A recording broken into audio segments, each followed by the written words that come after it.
president. He's got counter demonstrations of hundreds of thousands of people in the streets. Give us a snapshot of what's going on and how dangerous. Yeah, thank you, Steve. Yes, South Korea is, in many ways, our most trusted treaty partner. They're part of the CHIPS equation. And President Yoon, they are in the fight of their lives right now against essentially a communist coup. Most of these on legacy media, when you see these protests against martial law, 1/3 to 2/3 of those are actually Chinese that have been flown in. This is absolutely crazy. Let's go to this first slide here to explain the lineup of what's going on, please. Here we go, Denver. There we go. So on your left, that's Lee, the leader of the Democratic Party. He's left wing. He's actually pro-China. He calls the U.S. an occupation force.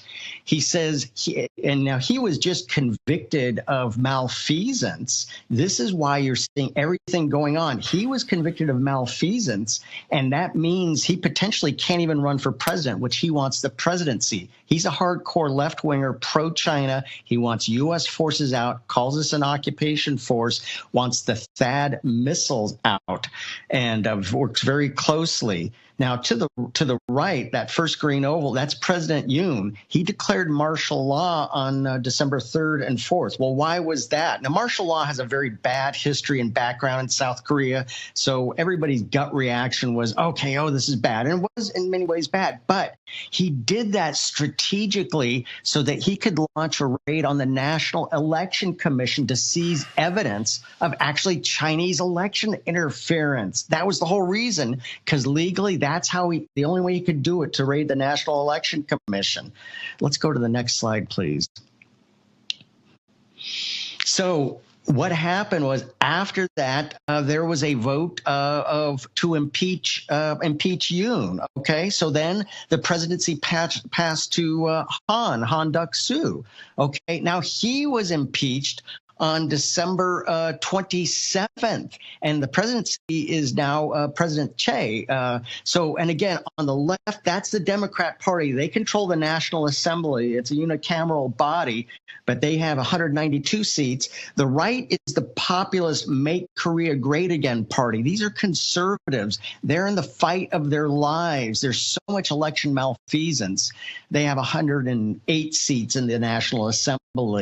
But that's what's going on. So there is huge gatherings now on legacy media. All you see is the impeachment. It's actually not like that. Let's see the next slide, please. This is the 3 centers of gravity in Seoul. So that center one, that's the office of the presidency. That's a very important one. It's right next to Yongsan, the old U.S. military, Dragon Hill Lodge, right there. That's where the office of the presidency is. The National Assembly is over on the left. That's Yeouido Island, and that's where Lee really holds power, and that's where he's really conducting this coup from, is the National Assembly.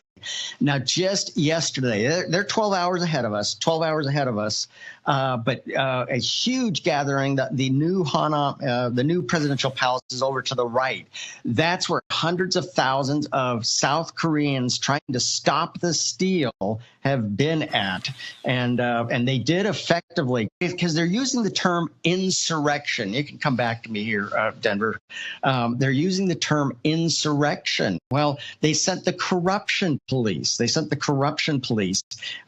to redo this whole impeachment thing because it was based on the word insurrection. Sound familiar? Yeah, you bet they're taking a cue from the Democrat Party here in America. So this is the fight of their lives, and this is potentially buckles the whole right wing of the deterrence against China, and that's exactly why. So also, Yoon is actually really building bridges with Japan. There's a lot of hard feelings still from the Second World War. Totally understand that. That's not totally resolved, but he's reaching out to Japan.